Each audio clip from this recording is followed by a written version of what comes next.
Well, of course, now we move to the next game against an ACC opponent in Clemson. I don't think we had a ACC opponent here, I think maybe since Wake Forest, and that's been many, many years. And Clemson is a team they're 7-1. Their guards are really good. I think that's where their experience is with the guard play. And obviously they have some freshmen and sophomores in the forward positions. But it's a team that's deep, and of course they feel like this is one of their better teams. I think they've been there. This is their 4th year there, so they feel like they've got guys that fit what they're doing. So it's going to be another good challenge for our basketball team to see if we can put together 2 more good halves. The last game, Southeast Louisiana, it was probably one of our better games from start to finish. And playing as many guys as we did and to sustain the continuity, that's important. So it just shows me that our guys are attentive and they're trying to do the things we ask them to do. So this would give us another opportunity to go out and play against a very good basketball team, well coached. Looking through 7 games last year, 7 games this year, your personal fouls are actually down this year. Do you feel like your team's really kind of embraced this new rule, and how well do you think they're playing with it? Well, everyone says it's a new rule, but it's a rule that's always been in place. I mean, it always more so enforced, and so I think it makes you a little bit more conscious in terms of really working where we don't use our hands, and to our advantage and to our guys' credit, they're moving their feet. They're getting places, and we're still deflecting passes and creating havoc with our defense. But our guys have made a good adjustment to it. Mike, you didn't score McDaniels. He's a kid from Birmingham. I guess he played with Corey. How familiar are you with him? Yeah, we are. We're familiar with him. Athletic kid that has really, really improved. He's done a good job in terms of really developing, and he's always had the athletic ability. And now he's scoring. He's one of the better shot blockers, on the team and probably in the country. A quick jumper. Kind of can put you in mind of a guy like Qualls, just very athletic, but now the skill level is coming as well. But he's an exciting player. Was he a guy you recruited? Well, we got a chance to watch him and evaluate. We did, yes, and I think he made an early commitment to Clemson. He's averaging 17 points. How important is it going to be to keep him sort of in check? Well, how big a challenge is he? It's going to be a big challenge because he's an energy guy. He scores a lot of different ways. He's one of those guys that he's going to get about 2 or 3 dunks. I mean, just hanging around the basket or running the floor. And now he's putting the ball on the floor as well. He's leading the team in shot blocks. I think he's one of the better rebounders. He's a good basketball player. Points are up this year through 7 games. The free throws really aren't. What do you attribute that to? And then I guess the shooting percentage is up too. You say our free throws? What now? The free throws really aren't up. The points are up. I mean, what's been the biggest change, do you think? I think we got more guys, quality players that are, and we share the basketball, and we got more balance. I think when you got more balance, that makes a big difference. People can't center in on, let's say, our leading scorer, Michael Qualls. Michael Qualls came off the bench the other day. Landis Harris, he scores in that game against Southeast Louisiana. I think he scores maybe 3 or 4 points. I don't know what the point total was. And so now you got some other guys that are Kiko. He is 9 points just like that. And so all those points add up when you have the balance and you have the depth that we have. We still want to get to the free throw line, but when you're shooting 63%, you're shooting at a high percentage. And through 7 games, we've been shooting the ball fairly decent. But I keep coming back to my biggest deal is our defense. And I thought the other night, Southeast Louisiana, I thought we really kind of zeroed in on stopping them from getting to the offensive glass, making it difficult for them to score, especially in the second half. Clemson, what kind of tempo do they prefer? They probably play a mid to up tempo. I think mid to slow. They like the possession game. They want the game to be at a slower tempo than we do. So tempo is going to be very, very important, and obviously they have good guards, and you can control tempo with guards. So our mindset, we want to speed them up, and their tempo probably is, hey, we want to make this a possession game where we get a good shot or get a free throw every time down the floor. But they have depth too. They have guys coming off that bench giving them some quality minutes. A Hall kid, I've been really impressed with him. He's kind of the leader. He kind of settles them down. Roper is a guy that can score. Harrison is a very veteran guard.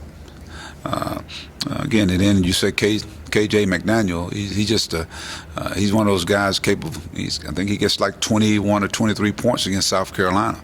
Has 7 block shots. They're an athletic team. They got 61 block shots. I think through. Make sure. Yeah, 61 block shots through 8 games. And then you look at our team. We've had I think 34. One guy got 24. He got 24. KJ. That's 6'6". So that tells you they're an athletic team. They're only, I guess they're leading the nation in scoring defensively, allowing 51 points a game. And they played some pretty decent teams, Temple, Davidson, Carolina, UMass. Do they play mostly zone or man, or what? I think they play some zone and they play some man. But more importantly, I think their defense is pretty good. They really do a good job of kind of packing it in there and making you shoot difficult shots. Whether you're in a man or zone, they're going to make you take. And they want it to be a possession game. And so how do you keep the score down? You slow the number of possessions. That's how you do it. So that's what they do. But they're capable of scoring as well. What do you guys need to do to obviously you want to score a lot more than 51? What do you guys do to get them out? Well, we got to play. We got to play the way we capable of playing. That is up-tempo basketball, harassment, not let them get comfortable in what they want to do. We've got to rebound the basketball. They're a very good rebounding team. We've got to attack the glass, and we've got to get to their bench. I think that's. I love how our team is playing from the bench standpoint. And I think the more we can get that involved, I think the more the plays to our favor. But more importantly, we got to make shots. We got to continue to share the basketball.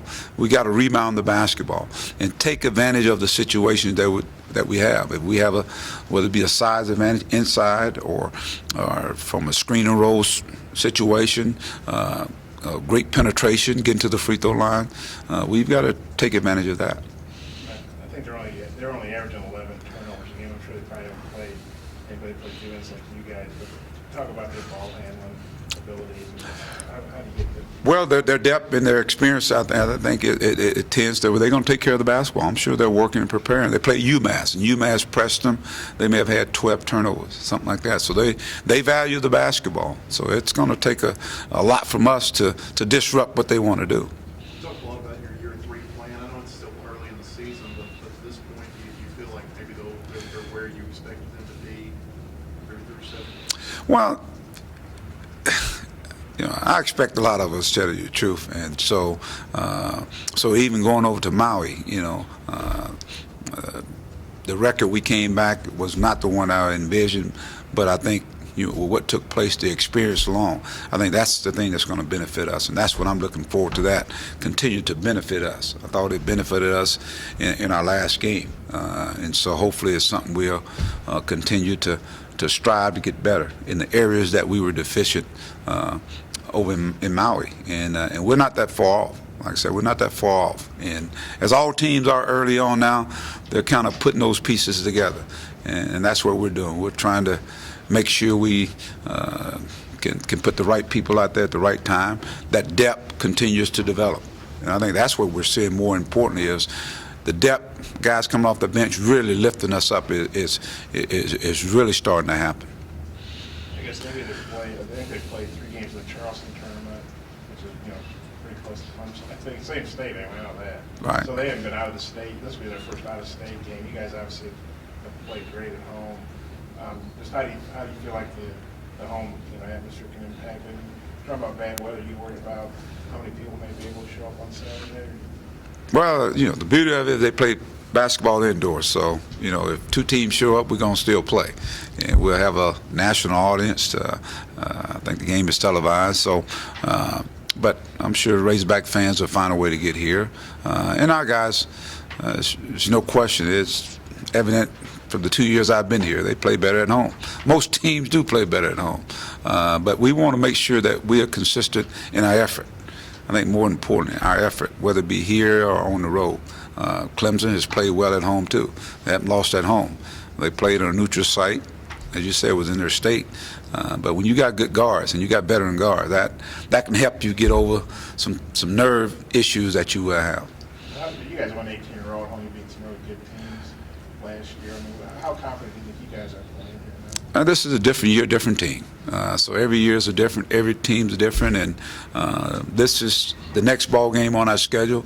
It's a big ball game. Clemson is a very good basketball team. They've only lost one game, and it was in the championship game of a tournament against a team that's UMass that's ranked, I think, in the top 20 or top 20. I think they are. So that tells you they're a good basketball team, and everybody's good at this time of the year. How did this game come about? How did it get arranged? Well, I know Brad. I know him, and they were looking for a game, and we were looking for a series to start here. So I know him, and so I guess we just kind of connected on that. And, You go to Clemson next year. yes, it's a home and home. Just a few years. It's a home and home. Yes. Also, Bobby told us, and then you said the other day about having a chit chat with him. We asked him about after the game. He said he was actually on the beach. I guess, I don't know, relaxing, whatever, after the Cal game. He called you. Yeah, he came up. You guys could talk. Yeah. How many kids do you know that are on the beach in Hawaii that'll call their coach and go meet instead of hanging out on the beach? Well, that's why I said this kid, he don't want to just be good. He want to be a great player. And so he wants to make sure he's doing everything possible, and he's a coachable kid. He's like a sponge, so he wants to be a heck of a player. And so obviously he wasn't happy with how he played. And so his question to me is, Coach, how can I play better? And so that's, to me, that just tells you what kind of kid he is. And that's why I say his makeup, he wants to be a good, not a good player, but a great player. Did that surprise you a little bit when he called you like that? No, it don't surprise me. It doesn't. Not since I've got to know him. No, it hasn't surprised me. I mean, the guy's he's only been a part of like 4 state championships. So that's a winner's mentality. To me, he's going to be a winner in life, because it's not necessarily just about him, because I think what he understands what he brings to this team, and how impactful he can be on this team, and he wants to do everything he can do to help our team be the best it could be. It was 20 years ago, I guess. It was groundbreaking for Bud Walton Arena, and it was sometime in '93, I guess. And we opened in October '93, I guess. So, but this is something that Jeff and I talked about, as I made the decision to come here, and it's going to be. I think it's going to be impactful for our program, for our men's, our women's program, for the university. We feel we have one of the best arenas to play in, and now to have the convenience of having a practice facility that can make the timing for everything's so efficient for our student athletes. To me, that's what it's all about. For those student athletes that want to get better, and a timing issue for our men's and our women's program. So it's great to see it take place. I talked about it. We've had displays about it, and so now the actual start of it is it's exciting. Now, is it weather permitting, or is it rain, shine, snow? What's going to happen? Well, I saw a tent pitched over there, so I guess it's going to take place. So, unless I get some, you guys get the news before I do, right? Correct? You'll get the news before I do. So, but Does the tent have a heater in it? Does it have a heater in it? I hope so. And it's going to be the fastest groundbreaking ceremony there is. You were here, obviously, when Bud Walton was open. Yes. Do you feel like this could have we saw the immediate impact Yes, that they did. had on the program. You feel like this could have something comparable? I think that one there was that's something that you couldn't even script up when that took place. I mean, can you imagine? We went from one house we went from Barn Hill to a bigger Barn Hill, and in that year, some magical things took place. And in 20 years removed, who knows? I just think it gives us. We already had great facilities. It gives us even better facilities now. 20 years ago this week was the dedication game against Missouri. What do you remember about that game? There was a lot of hype going about it. I think we had played some other, but it was the game that was dedicated for the opening. The atmosphere was unbelievable. No tickets were hard to come by. I'm sure some of you guys were present at that time. But it was just a great atmosphere, and as the game kind of wind down, you got Coach Richardson, you got Norm Stewart, two Hall of Fame coaches, and opened up an arena. And I think at that time, both teams were in the rankings, so it was a great game for TV, and we just had one of those magical nights. We shot the ball extremely, extremely well, and but I just know it was just a great atmosphere. It was like having, I guess, two barn hills. You take the old barn hill and you have two of them, and the place was unbelievable. In the years before Moses got here, you could just see that he was a guy that was hungered to learn the game, to get better at it. And I think as he's come to this level here, I think the competition and the repetition each and every day.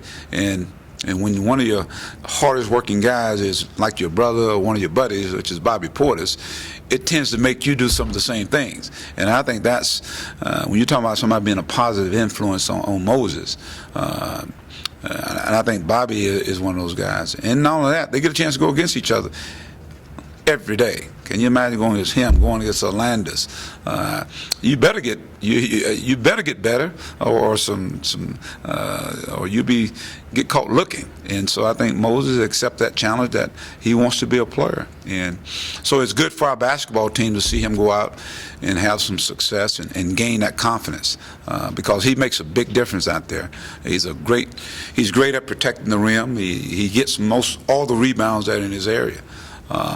And of course he's made some free throws, and he's been finishing off shots as they pass it to him. So every game he just continues to really just grasp the style of play or what his role is. And I think more important, that's what guys are. They're starting to figure out what their roles are for our basketball team.